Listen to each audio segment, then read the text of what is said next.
A lot of this was not talked about the way that it should have been talked about. It's like the number one thing that they're scared of. Once the attorneys get involved, everything starts to slow down and it starts to take on a more logical tone. Attorneys don't understand real estate transactions the same way we do because they're not doing them all the time. They just don't understand the specifics of it. And then once the decision's made, take it to email to formalize the decision. Proper disclosures. If you know about it, you need to say something. Even if your client says they're not going to, you need to say something. Yeah. The sellers always fix it like they're leaving, and the buyers want it fixed like they're going to live there for 100 years. They want the very best. There's like handshake deals or things that are going to be left behind, and we just talk about it. We can argue all day long about he said, she said, but what's in the paperwork is what matters. You need to spell it out. If you're not sure if the other party's going to read it the same way you do, discuss the language with the other side. Say, this is what we're going to write. This is what I mean. Is this how you take it? There was no paperwork on their commission, and they didn't get paid. Where's the paperwork? Yeah, that says you're going to get paid? There was none. They're like, well, we can't really do anything for you, because when everything is done, any times that I've been in legal situations where things are going to be reviewed, they don't care what you said. They don't care what they said. It's not admissible. What they care is what's in the paperwork. They're always back to the paperwork. NAR's Chief Legal Counsel steps down. We got to talk about this. What's your sense of it? I mean, after reading the article, I think we read it on realestatenews.com. What's your sense of her stepping down, or do you have any at all? There wasn't a lot of information in the article. Yeah, I mean, not a lot of information in the article that we read, and you never know, was she asked to step down or did she step down willingly? So I can't presume to know the answer to that unless it's out there and we just haven't found it. I just think that when you oversee something as polarizing as this, internally, you probably have a lot of mixed emotions about how it went down. A lot of people don't like the result. And so I think you probably feel like a target. And if I had to guess, even if they didn't ask her to step down, she probably didn't love the job moving forward anyway. So, well, the NAR has been plagued between, the settlement and sexual harassment she's probably stuff that's exhausted. been going on. She's probably exhausted. That's exactly right. But I mean, in all honesty, I was not happy at all with how the NAR got represented. So, I mean, I'm welcoming any sort of change that happens in the leadership of NAR, and some of it has changed over. I know the president switched over, but I mean, I just really didn't feel like we were represented well in this settlement. I felt like there was a lot of confusion that wasn't clarified, and I didn't really feel like the NAR took an active role in changing the narrative. All we got was just, news stories written, and I don't really remember the NAR actually having a public response or any sort of PR that was substantive around that. Yeah, not in the way they should. I mean, a lot of this was not talked about in the way that it should have been talked about how much power you did have as an agent before to either reduce your commission or, negate taking a commission altogether. I feel like that was just not talked about, or at least not talked about by the right parties. Yeah, so I'll welcome any change at the NAR. It still remains to be seen what's going to happen with the NAR in the long run, because I think people are going to become disenfranchised with the general state of it, and do we need it? But it remains to be seen. I think it has, the Associated Realtors has more power in some markets than others based on, do they own the MLS or do they have some sort of arrangement with the MLS? And so all of that remains to be seen. But I'm sure she was on the hot seat as she should have been, but also along with, all of the other leadership at NAR. Okay, so I thought this would be a good time, though, as we're talking about legal stuff, to talk about how not to get sued as a real estate agent. As always, take time to like and subscribe to The Agent Bridge on YouTube, Spotify, Apple Podcasts, wherever you find us, and leave us a review if you don't mind. But in 17 years of real estate, I've encountered multiple legal situations. I know you've encountered multiple legal situations. And so we're not attorneys.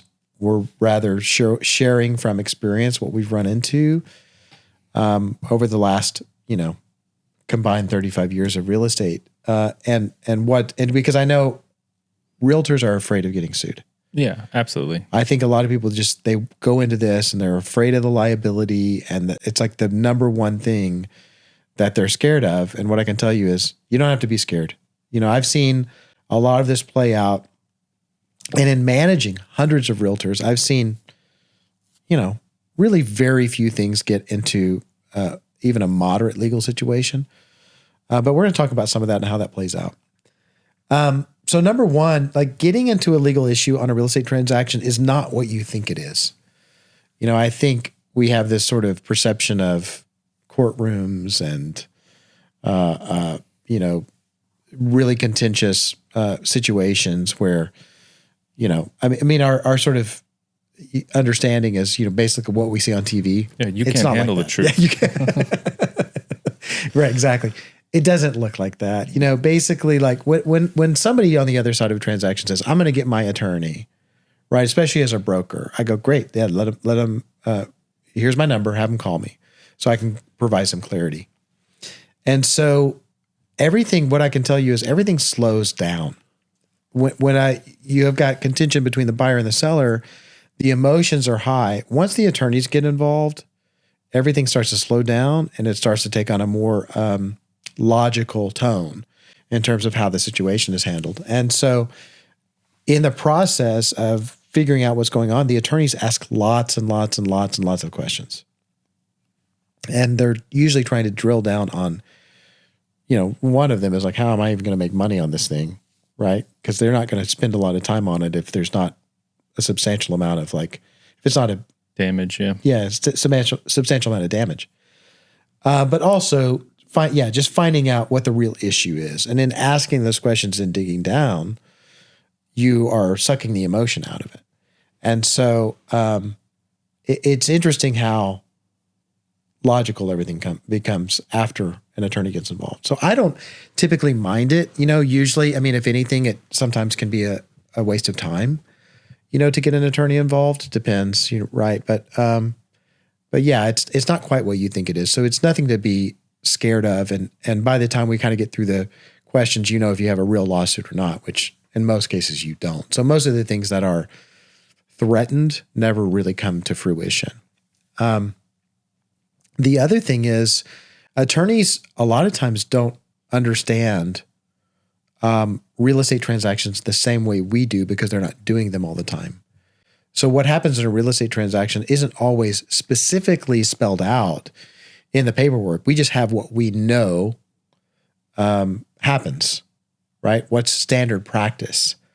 So a lot of that stuff can't be spelled out, in black or white. So a lot of times, I've been called in to be an expert witness for that reason, where they're like, hey, how does this typically play out? Because we can't really spell it out with just language in the contract. Yeah, it's funny. We've even received a letter from an attorney who thought he knew how things worked in real estate, right, and made some demands. And so we just went to the title company and been like, look, here's the letter we received. And they made the call to the attorney and like, hey, buddy, this is actually just not how this works. Yeah, this isn't how this works, and you can't just grab money. Yeah, it's like, that's just not how this works. And so he was in the wrong because he wasn't used to working on these types of cases. Yeah, and he didn't understand relationships. Our relationship to the buyer, our relationship as a brokerage to a realtor involved. Like they just don't understand the specifics of it. So, attorneys don't know everything, and they're not God. Even though they might think they are. Okay. No offense to any of you attorneys out there.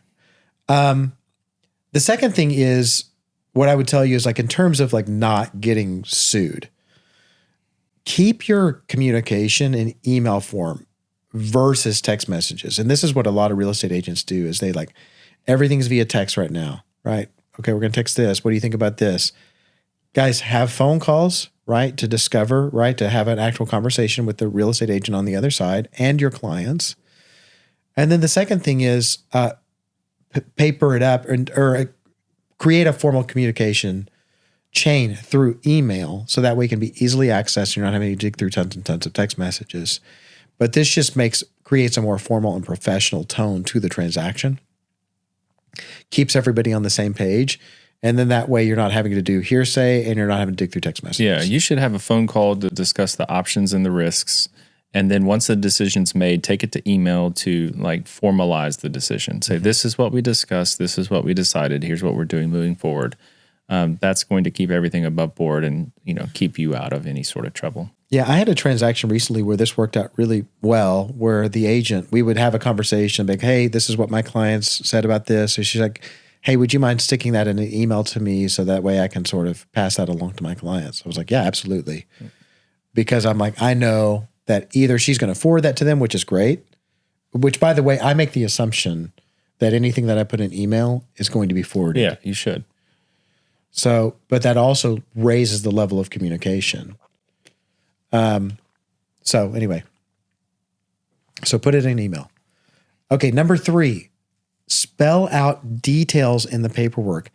So many legal issues and frustrations come from improper paperwork and not spelling things out correctly. And I had a disaster transaction recently with one of my real estate agents who didn't. So it was, the realtor on our side of it was relatively inexperienced, right? So they're working with us, but the realtor on the buy side was a commercial agent that didn't understand how this thing works. And so didn't write in commission, didn't do any of that stuff. And it became a massive problem from occupancy and paperwork and all this stuff. And I was like, guys, all of this should have been fixed if you would have done the paperwork the right way from the very beginning. And so make sure everything that you agree to is spelled out contractually, right, between buyer and seller. Because sometimes, there's like handshake deals or things that are going to be left behind and we just talk about it. I can tell you it is going to be a problem if you do not write it down. Because when everything is done, right, and any times that I've been in legal situations where things are going to be reviewed, they don't care what you said. They don't care what they said. It's not admissible. What they care is what's in the paperwork. They're always back to the paperwork. So we can argue all day long about he said, she said, but what's in the paperwork is what matters. The good way to think about this is, look, if it's been agreed upon and there's not a simple checkbox to choose the option that was agreed upon, you need to spell it out. Yeah. You don't need to get all, legal construct on it. You don't need to write these fancy paragraphs with these large words. You just need to write something that both parties mutually agree means the same thing. And what I mean by that is if you're not sure if the other party is going to read it the same way you do, discuss the language with the other side. Say, this is what we're going to write. This is what I mean. Is this how you take it? If they say yes, then that, you're good to go. But a lot of times people write things and the way they read isn't the same way that they meant them to be read. So just make sure that that's proper as well. So, the things specifically that need to be spelled out contractually, relationship with you and your client, right, needs to be spelled out. The relationship with you and the other agent and commissions, those things need to be spelled out. How things are going to be carried out, any sort of, whether it's an occupancy agreement or whatever the case may be, repairs, things like that. And then especially now, and I'm kind of going back to this, but commissions, and all of our real estate agents are doing it in the contract, in the body of the contract. So we're real clear on who the commission that's going to be paid to whom. Yeah. On the paperwork. So make sure that you're spelling that out. Yeah, before it was in the MLS, so you had a simple document you can get them over that had just exactly what was in the MLS to sign. Now it's not. It needs to be up front in the purchase and sale, agreed upon, and then you can put it on the commission paperwork at the end. But it has to be agreed upon on the front end, or they're going to assume you don't need any commission. It just happened. I saw somebody was like, there's nowhere in here where you're going to, that's happened to me twice in my career in the transactions I've done, where the buyer's agent didn't spell out or there was no paperwork on their commission and they didn't get paid. And by the way, I've been all the way to the Association of Realtors, or the State Association of Realtors, from it's a mediation type deal on this specific deal. And they go, where's the paperwork? Yeah, that says you're going to get paid? There was none. They're like, well, we can't really do anything for you. And so he was like, well, they got to be better than that. They should have taken care of me. And it's like, and they were like, well, it's not their job to pay you. It's your job to make sure that you're going to get paid. Yeah, and not to mention, most of the time, they're just not even going to hear cases about commission. Like, that's not even part of the transaction, usually, in their eyes. Right. Yeah, the real estate commission will not at all. The Association of Realtors will, in a sort of ethics dispute. That's right. Right? So if it's like, if there's some tie to sort of an ethical dilemma, and that was a situation that we were in. So yeah, actually, I have a funny story about that. We went to the that mediation at the Association of Realtors. And actually, the attorney that was there as the advisor was one of my clients. So that was that helps. So we had to kind of go through that and disclose it and make sure everybody was okay with it. It was kind of funny. All right. The other thing, number 4, we need to decrease variables. Okay. And this is where things can kind of get complicated or misunderstood, is when, we did a lot of this during COVID. We did occupancy agreements a lot during COVID. I generally don't think they're a great idea if you can avoid them, because again, it's a variable. And I've seen just as many issues come from occupancy agreements as smooth sailing. It's so subjective, right? Like, was the property left in the same condition? I mean, there's a lot to that. Like, there could be anything that went wrong that you could now be held liable for. I don't love it. Well, as a real estate agent, and I can tell you what I've seen recently is there was an occupancy agreement that was something like, 10 days after. And the buyers really wanted the house, so they granted the occupancy agreement.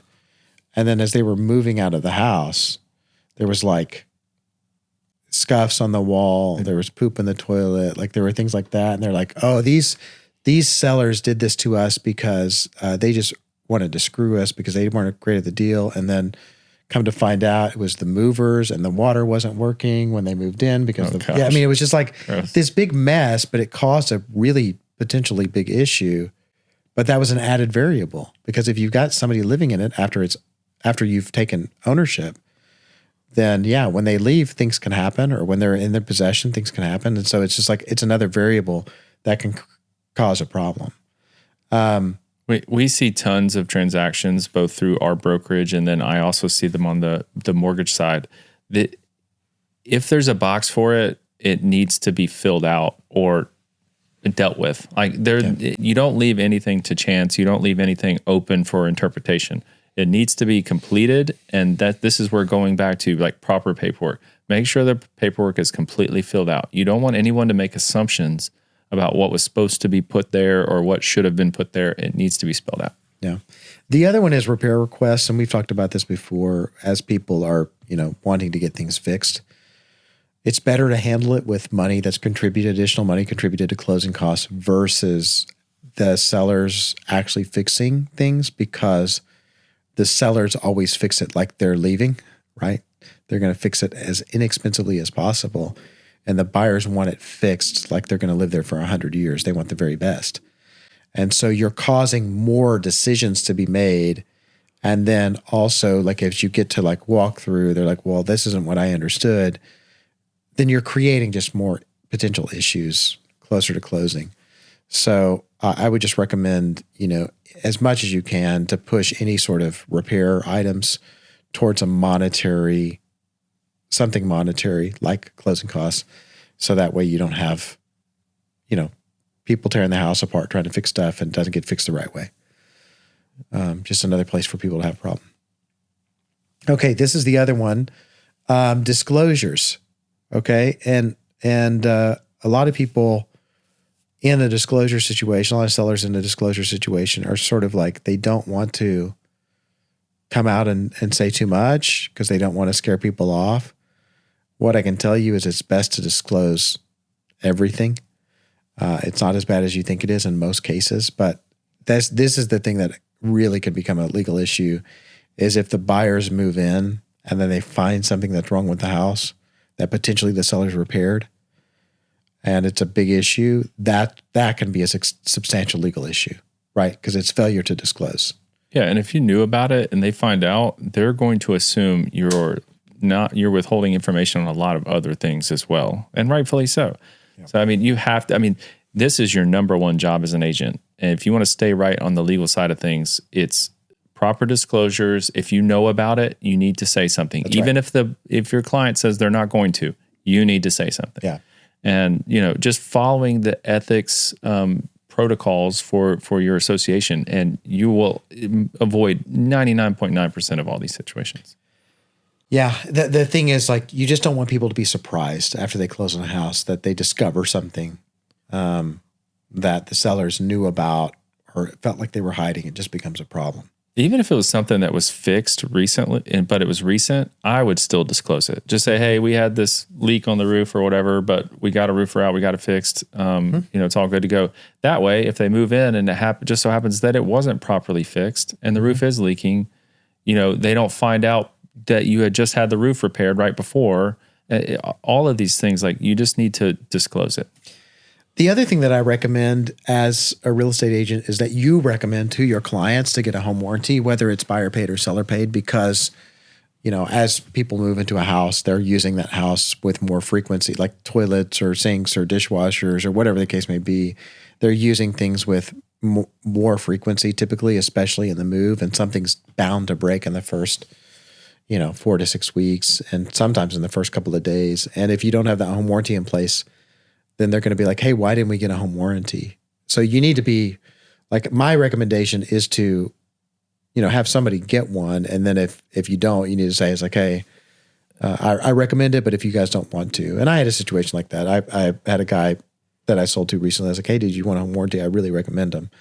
He goes, well, he's like, I've been a handyman for years, and I've got my electrician's license. And he's like, I'm good. And in that situation, I'm completely fine with it. But people use the home differently than you did as well. Like, I've only got 2 kids. I might not use a couple bathrooms. Brandon's got 12 kids. He's going to use every single, inch of the house. So everybody uses their homes differently. You know what we're great at breaking with a family of 8?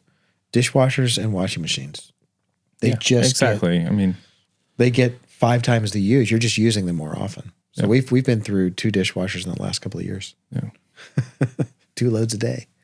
All right. And inspections, again, like even for a new build, and this came up recently. I had a client that she's like, well, it's a new construction. I don't want to get an inspection. I've got a home warranty on it for a year, a builder warranty for a year.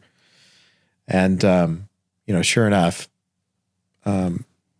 something came up and she goes, can you send me the inspection results? And I go, you told me not to get one, And so I just always recommend them, because even in a new construction situation, there can be things that are missed, that systems issues, because, those things are getting permitted. Sure. There's some sort of quality control from the builder perspective, but they don't catch everything. And so it's always good to just, I think, on even new construction, to have an inspection done. What you're saying by saying you don't need an inspection for new home construction is that no one ever makes any mistakes. No construction crew ever makes any mistakes, because they do. And exactly. So you need someone to go behind, and even the inspector might miss something, but you need someone to go out there to take a look to make sure everything was done, to code properly. Yeah, absolutely.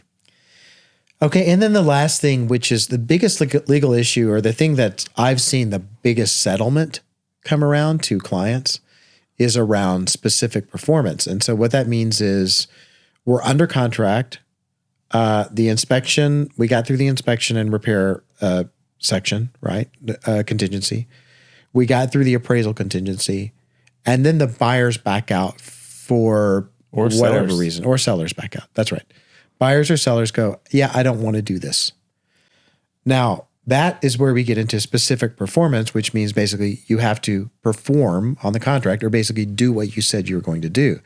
And there's some misunderstanding here, because, depending on where you come from, some people think, I just will lose my earnest money, which that could be. That's the guarantee. That's the guarantee that you're going to lose your earnest money. But then the bigger thing is that they can sue you for damages, because either the buyer or the seller can claim damages on, hey, moving expenses, any number of things. And I've got one going on right now where buyers backed out, and basically it's like, hey, look, we had it was like 2 days before closing. So they had moving trucks. They have to go live with parents. So they've got basically all of these damages from not being able to move, right? They cost them their transaction on the house that they were buying.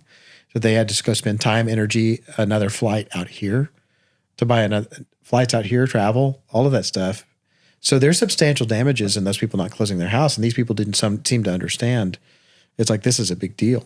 I know of someone that I worked with in a previous life that moved out here from California. So sold his house in California, moved everything out here, and then they got here and the person said, we're not selling you the house anymore. He ended up suing him for, the move across the country, obviously, but then also he had taken a job here. And so that he was supposed to couldn't start because he was dealing with all this stuff. One of the things that he lost out on because he had to push the start date out on was a sign-on bonus that was very large. They ended up losing basically all the equity in the home on this deal for backing out. So it could be much bigger than a $10,000 earnest money check. Yeah. Like it can be a lot bigger. And I've seen them usually in the $50,000 to $100,000 range for failure to perform.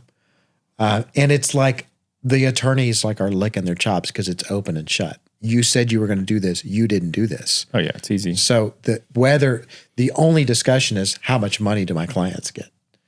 And so you've got to discuss with your clients, especially, and I think, I've just seen this before where a realtor be like, yeah, if you back out, you just lose your earnest money.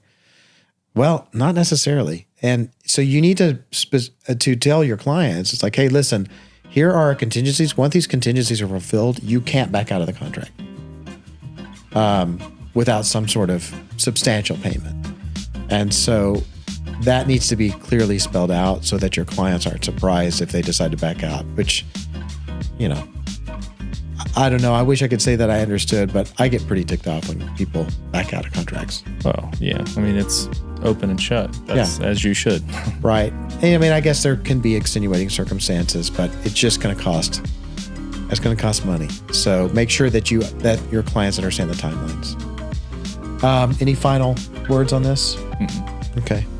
Well, guys, keep your nose clean out there, especially legally, and follow these steps that we've laid out. Thank you guys for joining us. Make sure to like and subscribe. We'll see you next week.